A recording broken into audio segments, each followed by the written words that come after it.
Do you want You want to be in the middle? Or? each I side, could or be do you in the want to side. be in the middle? Me in the middle? An exciting game of musical chairs before we get started. I hope I can understand you. You should speak loud. We should speak loud. Good afternoon, everybody. Hello. Welcome to making iconic music gear. My name's Peter Kirn, and I'm from a site called Create Digital Music. Speaking of things that involve that kind of word combination. And it's really a pleasure to bring in two people who are both leaders and lead the engineering efforts. David from Teenage Engineering. Hold on, coffee. David from Teenage Engineering. Hello. Mata from Native Instruments. Hey, Peter. Welcome. Thank you. Thank you.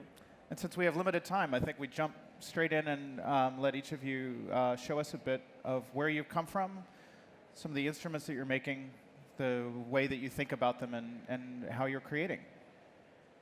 Okay. I can start with the slides that I brought with me. I basically looked at some of the questions that you provided, which was about, let's say, the music here itself, but also the context that we have been operating in.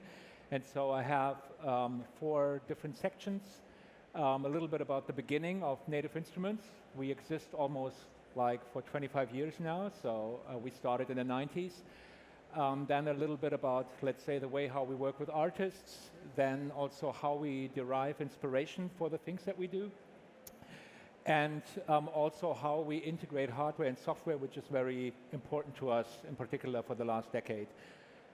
Should I just be flowing through this? Or? Yeah, absolutely. Okay. Now I realize when they said that there was noise outside that this is the happy hour, beer hour. So where's my drink? Beer people are encouraged to bring their beers with them and come listen. But yeah. Okay. Well, because I asked also, I know a little bit about Mata's background, apart from just Native Instruments, that I think that part of what makes these companies interesting is that you're all also musicians. Yeah. And come from music culture, and this sort of question of what the heck are you doing in Berlin, which now people are used to us moving there, but that a lot of it was kind of people coming from a music culture who also wanted to make radical new instruments at the same time. Right. So basically I come from a techno background, so I actually already knew about the Sónar Festival before I joined Native in '99. And for me, but not just for me, for a lot of the people at Native, it started very much with, let's say, what was going on in Berlin in the 90s. I picked a picture here of Tresor, of the actual Tresor from back then, which was... It's not there yet. You're in the future. Oh, I see it here. Yeah. All right. So this is the actual Tresor. I was at the opening in '91. I was 16 years then. I didn't play that night. I just listened to the DJs there. But the culture that was existing back then in Berlin, let's say the whole DIY spirit, basically empowered a company like Native Instruments, which started in the mid of the 90s, but basically we were experimenting with the potential of computers because, we saw that there is an actual opportunity to make new sounds with new technology. And so we built a first product which looked like this, called Generator. And I think, it looked very limited back then, but it was, it was minimal compared to what we were able to do, what we are able to do today. But for back then, it was actually a revolution. And of course, at some point, we felt that the graphical user interface looks totally outdated, but by now, I think it looks kind of cool again. Yeah. And eventually, we had to prove to people that, computers can make real sounds. So we even started to build synthesizers that looked like the old stuff. And at some point, when all of us were having a lot of illegal MP3s floating around, we said, hey, we need to play them. So we built the first version of Traktor that still a lot of DJs use today. This is how it actually looked back then. It's very different. It was this hardcore pixel style. So things evolved. So one of the big synthesizers that really defined modern electronic music is Massive. And you can already see how the, let's say, the graphical user interface became more complex, but also, let's say, more refined and modern. And now we've just released a new version of Massive called Massive X, and it's a much more toned down interface because by now you can do so much stuff with computers that you really have to make sure that you don't, let's say, overwhelm the eye with too much information. And I know that a lot of the products out there today have a lot of visual stuff going on. We had a very deliberate decision here that we wanted to make a rather calm interface and concentrate on a lot of the details. And this is what we've basically, where we are today, and how we also progressed a little bit with, let's say, the design of our instruments. I'll talk a little bit later about how we actually design products, but here you got a bit of a sense how stuff looked and also how it was connected to the culture back then in Berlin. Should I go ahead? Carry on, yeah. So correlations. So this is really about how we are connected to the culture itself and also with musicians and artists. And I picked a good friend of mine who is actually here at Sonar showing his newest project called Endless. This is Tim Exile. We met, I think, 15 years ago at Sonar. He was an emerging electronic musician working on a big reactor patch, building a live instrument that he showed to me. And we kept in touch since then, became really good friends. And we collaborated on quite a few projects together, basically building products together for native instruments. And I'll show you one of them. This is called Flash. It's quite a powerful machine that takes any input and then generates electronic music or symphonies out of this. And we wanted to create something that feels and looks very playful, even though there is a lot of really powerful technology underneath, which is what we're doing a lot today, how to hide complexity without making it not powerful. And so it takes a lot of time to really get to such a place, but this is like one of the projects that we did together. Another one, I'll show you a quick video with somebody that you may know. So we went back into my old sets.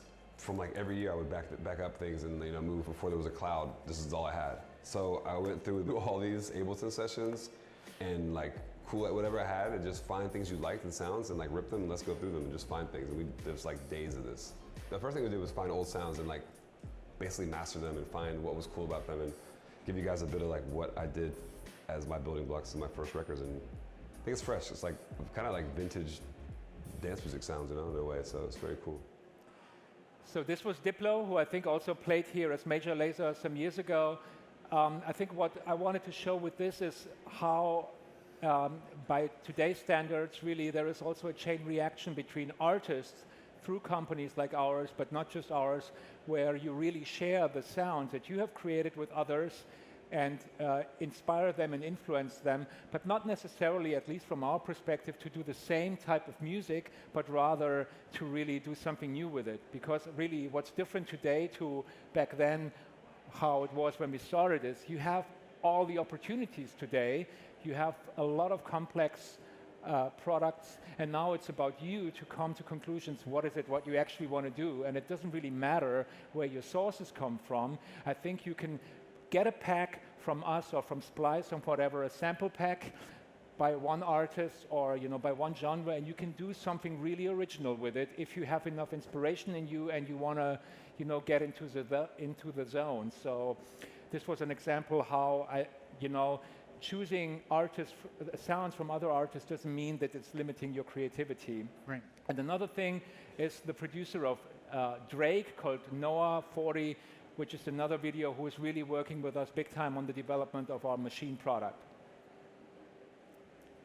Where is it? I find myself doing a lot of the editing within it itself, and I've actually printed down mixes that are still running the MIDI live right out of machine. So I haven't even stemmed out the audio or dragged it out of the machine.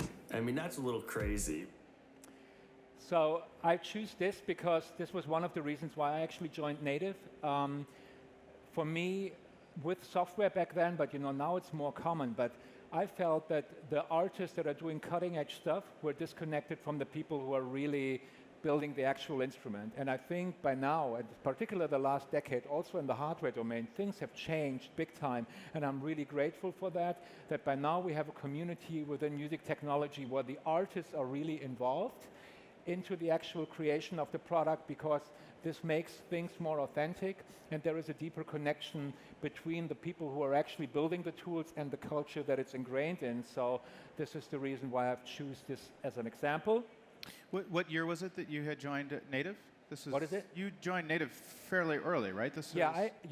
I had this DJ career, but I felt that I wanted to do something bigger than what I could achieve as a whole, and I was very much drawn by the potential of computers.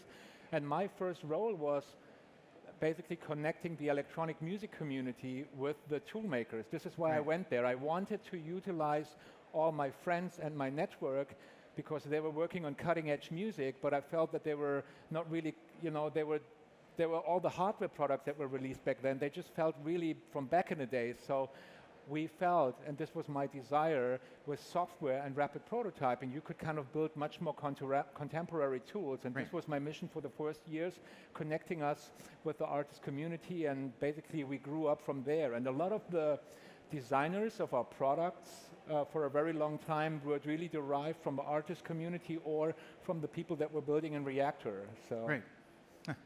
So what year is this that you joined, though? This was... actually, it's 20 years next month. Wow, okay. Yeah. Old guy. Do you have a gold watch or something that you get from them, or? I don't wear watches, and I don't wear gold, and I live now partially here in Barcelona, and I know I should not be wearing something on my hand. So, anyways, this is the hardware part of things, which I just want to show you a little bit. We started as a software company, and then we eventually understood that we need to deliver a full experience. And so I want to show you a little bit of the process, what goes into actually building a hardware. I'm showing you an example of Maschine, which is a hardware-software groove production system.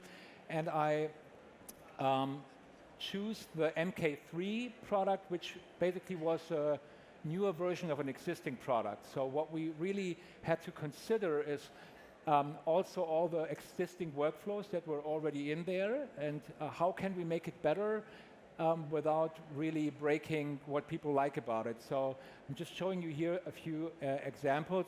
It's a very long process. It's a lot of conversations with existing users, but obviously also talking internally, industrial designers, UX people, product designers, hardware engineers, what we can do. It starts with a lot of conversations first, then we go into the sketching mode, which often is really scribbling around and, be playful and talking a lot of things, basically a lot of brainstorming, basically. And then at some point we start to refine some of the ideas and we start to build mock-ups. So this first starts as some things in, like in the digital domain, and then eventually we really make the prototypes of the actual hardware. And what you see here is where we were playing around with different form factors of machine, also trying to work with angled screens, which we felt very excited about from a design perspective and also from a challenge perspective, how to get this done.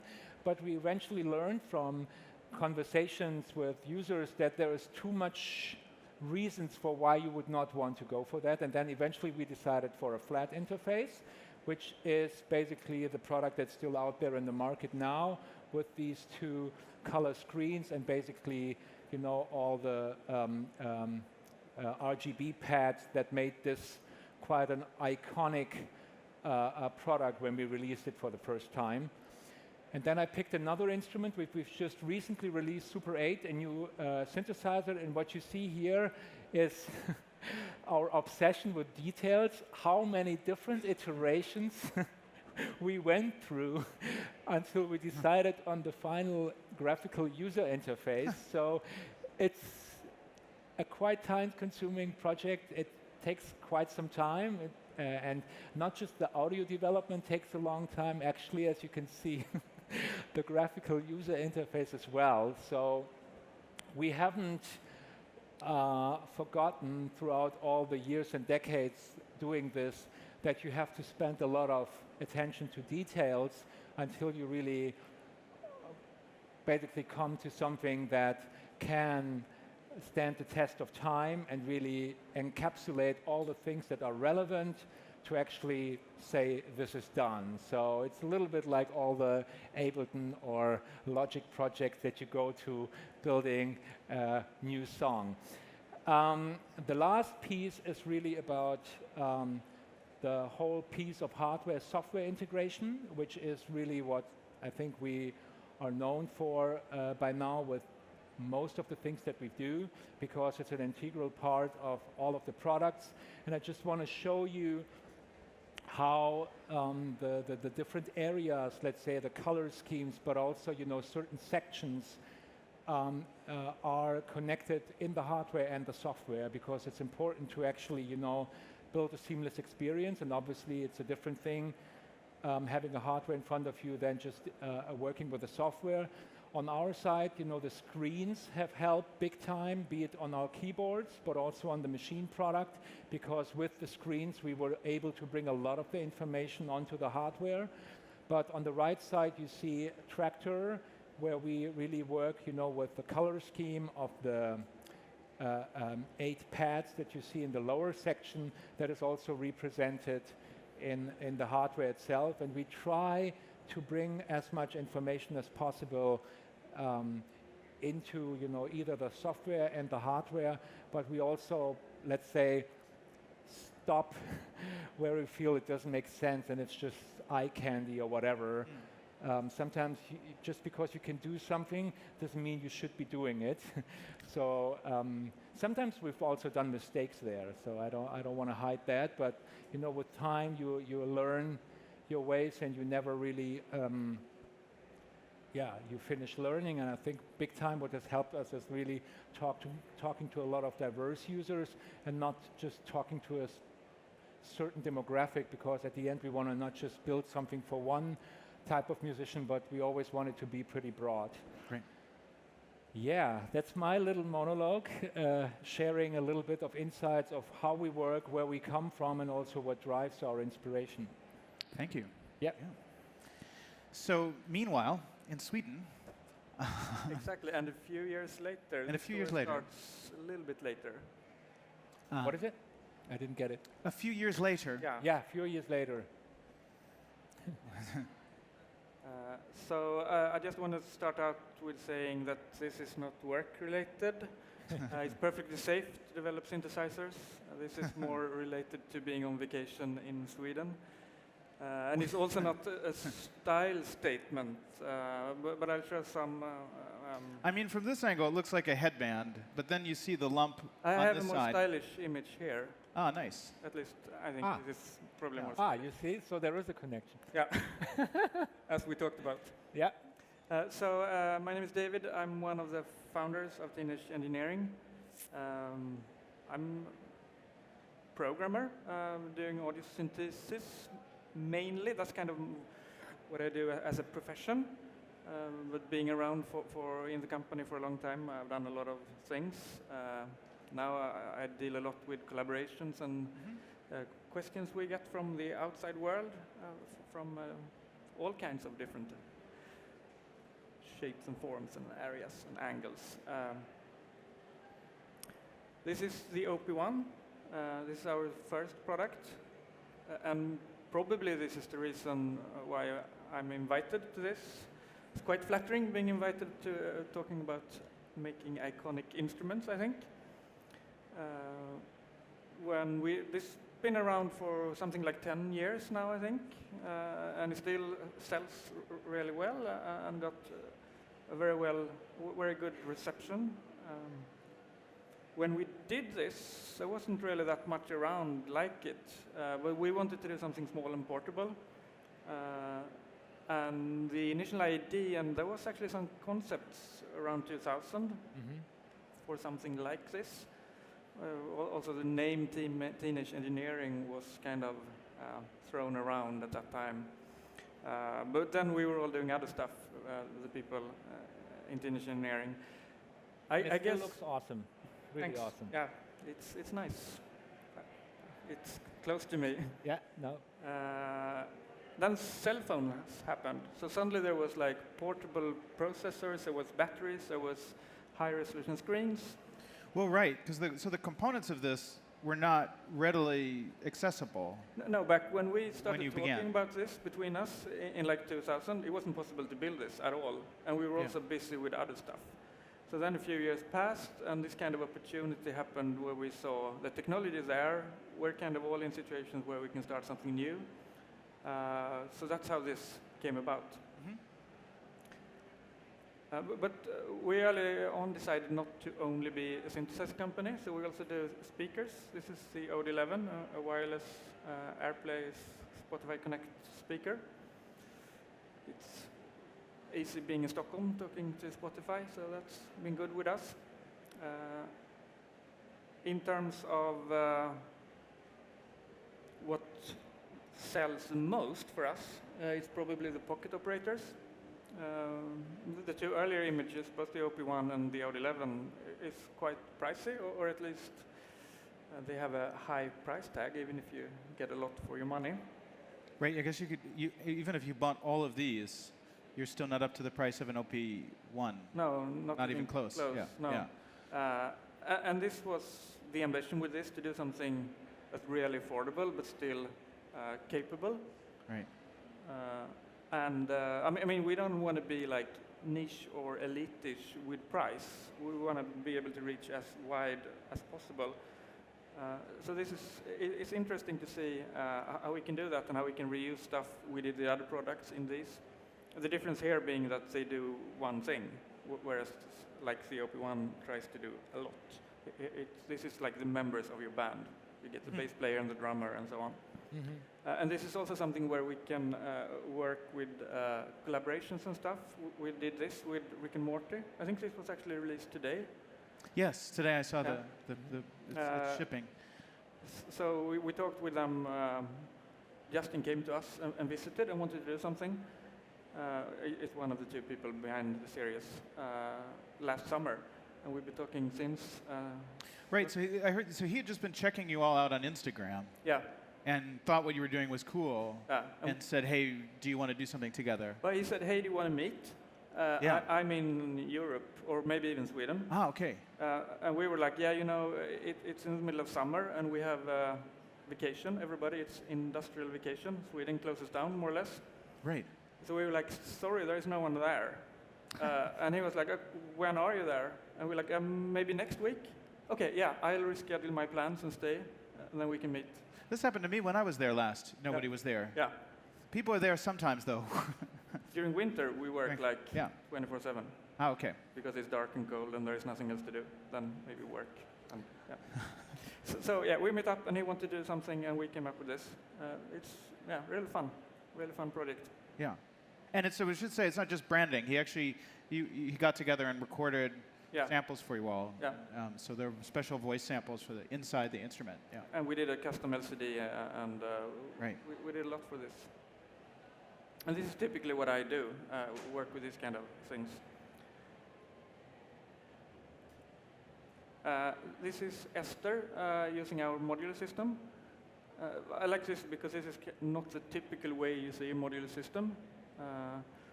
And this is our first exploration into analog synthesis, which is interesting.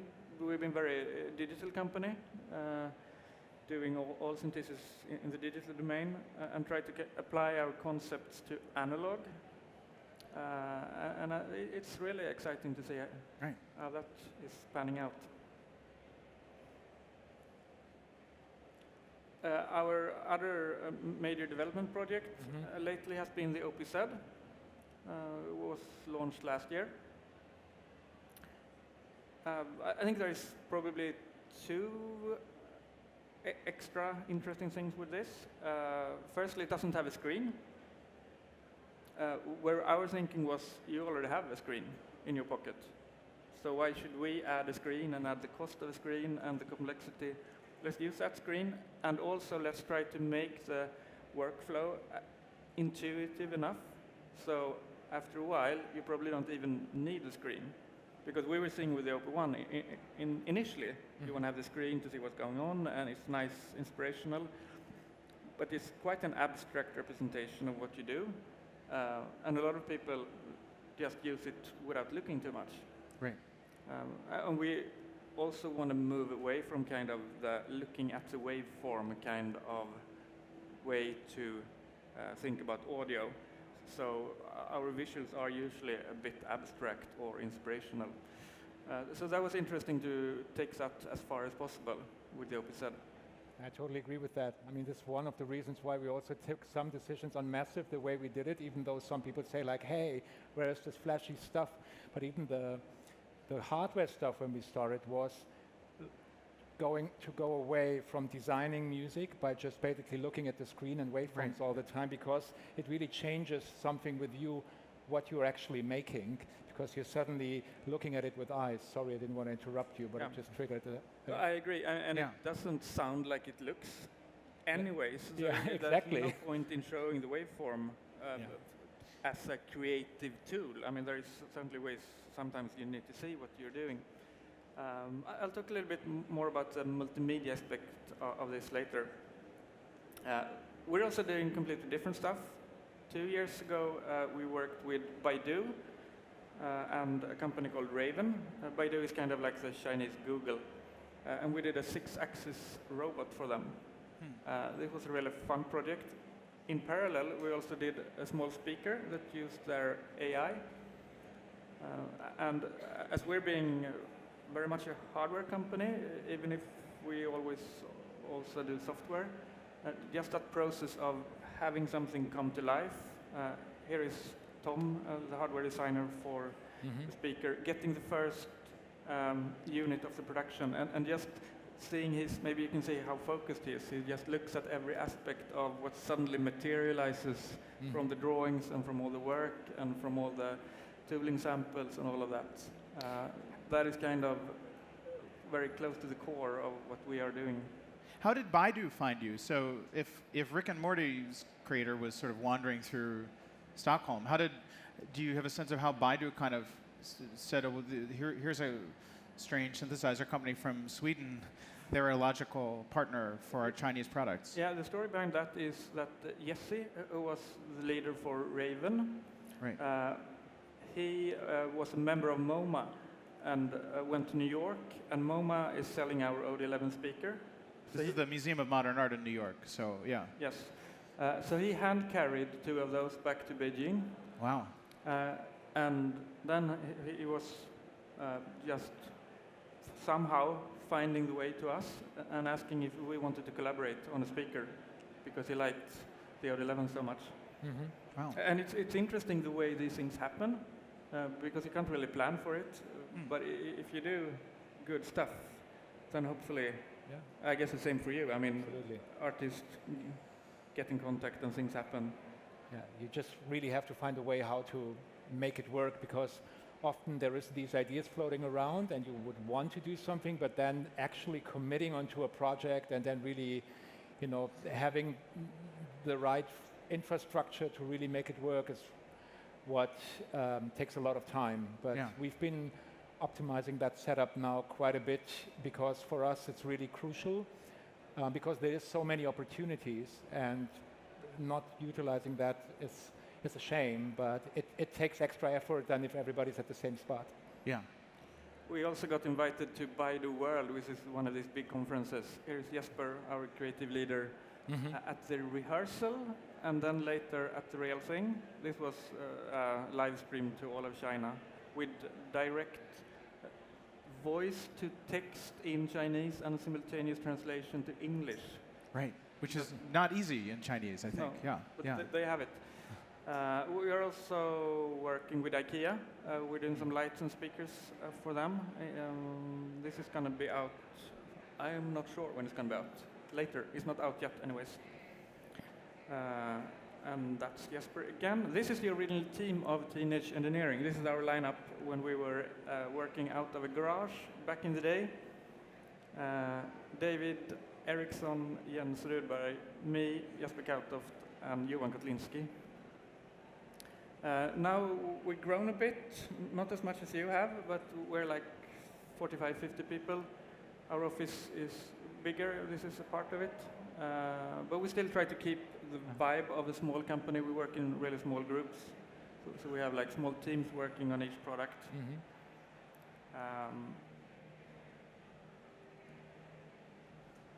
The OPZ is a multimedia instrument. So with that, we try to apply the ideas around sequencing and step sequencing that we have in music on other stuff as well, to see how that worked out. This is What were we just looking at, though? The slide that we just saw? this is some of the graphical parts. We spend quite a lot of time on the graphics. We always done. Even in the OPZ, something like 40% of the CPU Right. is spent on doing rasterization of vector graphics. So even if it's a musical instrument, I think the visuals is as important many times. Yeah. Here's a custom box we built. It's a breakout box where you have the standard left and right audio, but also 2 channels of DMX. And this is something we're new to, so maybe I shouldn't try to explain how this works so much, but what you can do with DMX is you can basically control anything that you have on stage. So you can control smoke. You can we also have a unit integration, so you can control a projector and do quite advanced graphics. Both these 2 images are from Gagnef. That's a festival in Sweden that we performed last year. On the right there you have Jonas, one of the main man behind the OPZ. He's done most of the programming. He, like me, has background in games, working at EA DICE. Yeah, so one of the kind of unique things about the OPZ is that it integrates technology from 2 other worlds. The DMX, which is kind of like the MIDI for lighting. It's a little simpler than MIDI, but it's the lighting. People will know what to do with DMX if you give them DMX. And then also these visuals that use this Unity game engine patch. So it's an instrument where you could sync with sounds, but also sequence light and 3D graphics at the same time, which is very fitting to some of the stuff we've seen at Sónar, right? And I think we're only seeing the beginning of that. Yeah. And as more or less everything we do, the magic happens when it gets in the hand of the people, the users, the musicians. I mean, that's when something becomes iconic, when it's being used in iconic situations. We can't do that on our own. So this has not even been out a year, so I think we're going to see a lot of this going forward. You can also control laser, that's always fun. This is an event we did with Tom Dixon in London, where I played the laser with an OPZ, which is a fun thing to be able to say.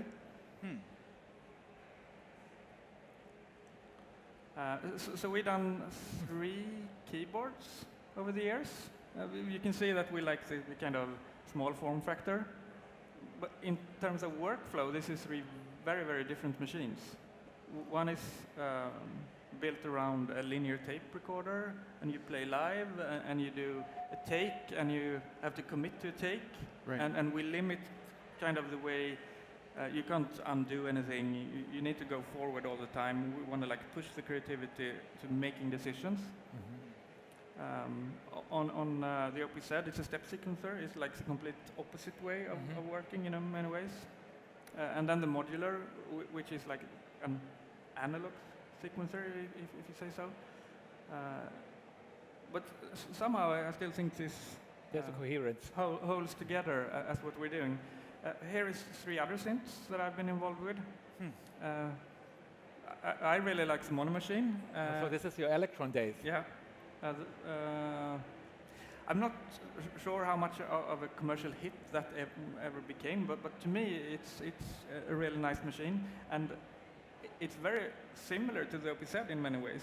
It's like a step sequencer-based melodic synthesizer. But obviously form factor matters, and I'm not sure if that is the main differentiator, or if it's timing. I mean, everything has to kind of align for something to work. Yeah, which of you from the team were working at Electron? I worked at Electron full time. And Jesper? Jesper was involved in the graphical design, industrial design, and was kind of always helping us along the way. David Eriksson actually worked on our web platform for. Oh, okay. Wow. So we were. So there was some interchange between Electron and Teenage, of course, early on. Well, and also I remember when I went to the first briefing for Machina. I mean, you see a thing that immediately has a 4x4 grid, and you think MPC, but even though they didn't go with this long rectangle, the product owner at the time said the biggest influence was actually the Electron. Oh, absolutely. I mean, I told David that we were big fans of Electron already in the early days because we were sharing almost like the same booth space. And I remember the I'm with Machine Drum T-shirt. And I am always been very design-oriented. And for me, the early Electron design was extremely iconic. And I learned that Jesper, and I also love the design from Teenage Engineering, and this connection is, from my perspective, pretty clear if you compare them, that there is a connection there. Yeah. But yeah, for us, the decision for Machine to make it look the way it looks was to pick up the people where they were in a lot of ways, but not from a spirit perspective, what was there, how you should be working for it. I think that was very much more inspired by electronic music, European music culture, than actually hip-hop music. But eventually it has actually changed, and by now it's a much more open platform and a much more open product. But you know, we were very much driven by pushing the potential of electronic music with a hardware connected to a software. Right. This is Casio KX101. It's peak 80s, right? If you look at the feature specification for this is more or less an OP1. Yeah. It has a tape recorder that you can record and play back and loop. It has a keyboard. It has a drum section. It has a microphones, built-in speakers. There is some EQ and stuff. It even has an FM radio, as the OP1 has. Yeah. So I think it's interesting. I got mine way later after the OP1. I didn't even know about this. But just looking at the specifications doesn't tell you everything. There is so much in the workflow and the form factor.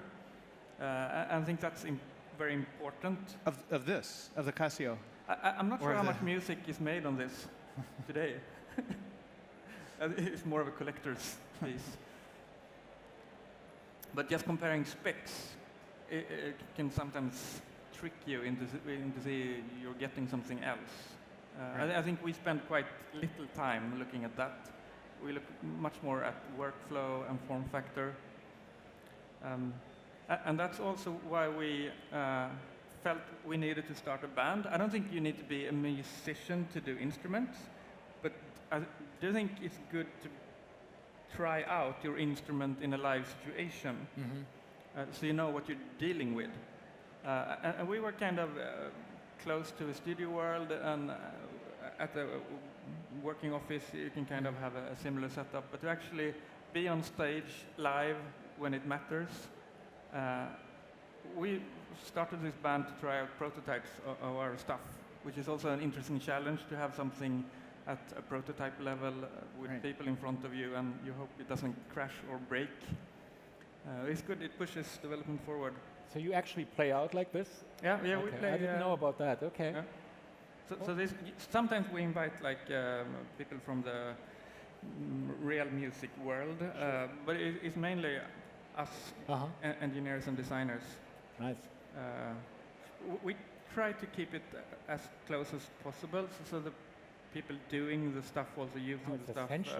I mean, Yeah, otherwise it's very tricky to it make. gets very conceptual, and then you are discussing a lot of conceptual ideas, but then at the end you have to make decisions, and you can take a lot of wrong decisions by not playing with it. Yeah. And I think also when doing instruments, it's important to take some decisions, so not leaving all options open. Right. And sometimes it's tricky to know, but you need to like have a concept Oops. That was and my let phone. that concept.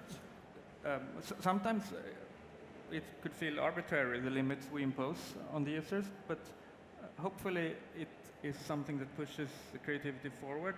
And by taking some choices, we can leave the other musical choices open to the one making the music. Yeah. And actually having a mutual experience, right? Because you can have a singular experience, or I can have one, but if we actually play with this together, we actually experience something similar, Yeah. and can take Yeah. decisions more easily together because we're like, hey, yeah, really, that doesn't make sense. Yeah. Or that's really awesome. Yeah. So So I want to finish off with this great image by you, Peter. Yeah, this is a historical historical image from CDM. This is sort of shippingness versus awesomeness. Sort of like the idea was that early in the life of the OP1, teenage engineering you've been great at many things. Keeping future products secret has not always been a strong suit for teenage engineering. We don't really know how to do that. So there's been a lot of like teasers for future products, starting with the OP1, and the OP1 on paper was becoming kind of more and more elaborate, and people, not me necessarily, but users online were beginning to become more and more concerned about whether they would ever see it. So I sort of postulated that as products become sort of more and more ambitious, that eventually the greater the awesomeness, the less there's sort of shippingness state happens until eventually they become vaporware and never I think ship. we were probably hovering just above the vaporware event horizon at that time. riding the razor's edge. I'm sure I don't know if there's been any shippingness versus awesomeness events at Native Instruments. You're better at keeping your secrets, from me at least. I think it's changed quite a bit in the last years.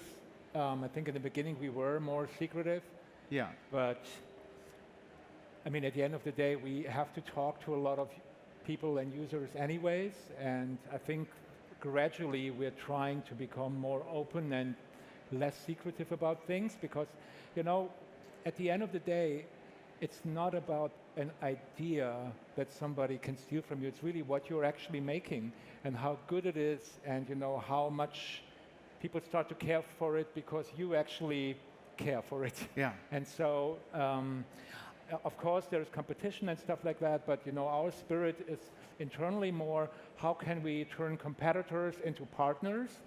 And when you have such a philosophy, it starts to become more, hey, then it's also easier to share things with users. And I could see us eventually even, putting projects online and asking users what they think of it, and actually let us know if we should be doing it or not. Yeah. So.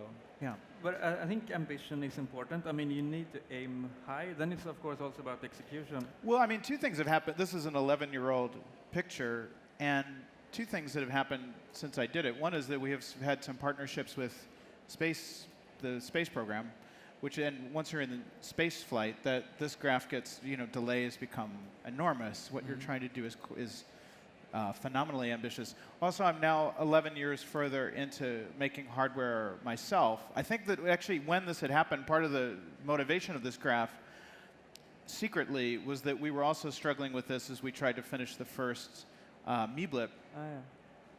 But now, having done some kind of product design, I'm also very aware that there's a point where there's a point where everybody has to say, we have to stop kind of adding to this and find a way to get it out the door.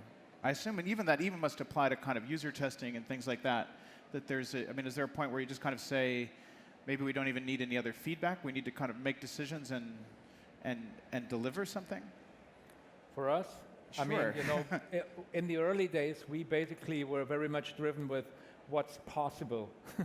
Right. But this has changed big time. And I would say now we're also in a phase where we have so much information, how to cluster it in a way that we derive on the most meaningful things. Because, we have also products that have grown with time. They have a lot of different users, a lot of different expectations. we have to balance that against new things that we want to do, and so it's actually changing all the time. What's not really changing is that you have to be connected to the actual users, but what you're trying to achieve and get out of it is changing. And sometimes you also just have to trust your own gut and not just get completely carried away around data and trying to please everybody. But that doesn't mean that you should be in your ivory tower trying to please yourself. Right.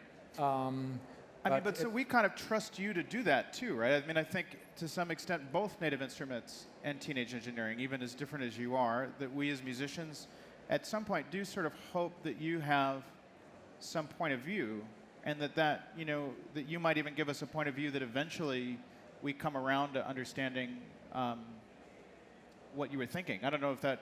If Absolutely. kind of I can just say for all the things that we've done that really made an impact, there was always one or multiple people that were really having a very strong view, inspiration and desire to do something in a very specific way and trying to put it together. And designing by committee or just by having a lot of user feedback and then trying to build something on the basis of that, I don't really believe that this is really leading to anything meaningful, personally. Yeah. I'd love to take just one very fast question. The time is not on the screen anymore, but I know that there's 2 minutes left, if anybody has one. Maybe. That was Then kind I of a would nice like to place have a end question. otherwise. How You have a important, question? because I'm a big Teenage Engineering fan, David knows. It's one of the really cool companies in our industry that's trying to push things as well and, trying different things. With all the different ideas that you've presented today, like how much are user research and, connections with potential customers, etc., part of the early ideation phase, or are you very much driven by, hey, we like it or we don't like it as an idea? It's very much an internal process. Uh-huh. And I also think if you do stuff that is a little bit out of the expected, it's really difficult to ask someone, do you like this? Right. Or do you want to add something or remove something to this? And the answers you get is not that useful. To us, it's really about doing the full product and then putting it out there. Right. And if we like it, hopefully some others like it as well. I think. And how is it with existing products? Let's say the OP1 or the things that are already like the pocket operators, etc. There must be requests and expectations, etc. How do you deal with that? We have to say yes and no, and sometimes that feedback is really valuable, and there is an angle or idea we didn't think about, and then we can hopefully add that feature if it's a software update, or we can take that into some future product. And sometimes we just need to say no and say this is not something that's going to benefit this product. This is the concept, this is the idea, this belongs somewhere else. I agree. It needs to be like that. Well, I have to say thanks to both of you. I've really appreciated the chance to not only to play with your products and help other people play with your products, both of you, but it's also been incredibly fun that I've gotten to play with people from both of your teams. We have this kind of nice position where we get to sort of make instruments and share those instruments with other people and all of you, and sometimes play together. Tobias is in the front row. We got to play in an abandoned Soviet electronics factory in Riga, Latvia, at the beginning of last month. And I can add that Tobias is doing a session tomorrow. Exactly. At 3:30. Maybe that was the thing you were going to say. That's also good. So if you some free advertising. Some free advertising for Tobias's workshop. I'm curious how he plays these instruments after watching him play, and these workshops that happen up here. Even sometimes when they're sold out, you can often kind of standing room only your way into them. So if you have no idea what we were just rambling on about, it's worth coming and checking out the instrument and getting to play yourself. I'm sure we'd love to hear the music that you all are making. And I would like to promote Tim Exile. I think he's exhibiting his new project here called Endless, and it's a pretty ambitious project, but if you have a chance, check it out, because it's really an attempt around jamming and collaborative music making with a very personal view on how this could be executed. Talking about, having a personal view. Yeah. This guy definitely has a very personal stance on how things could work, and it's, still early, and they've just raised quite some money.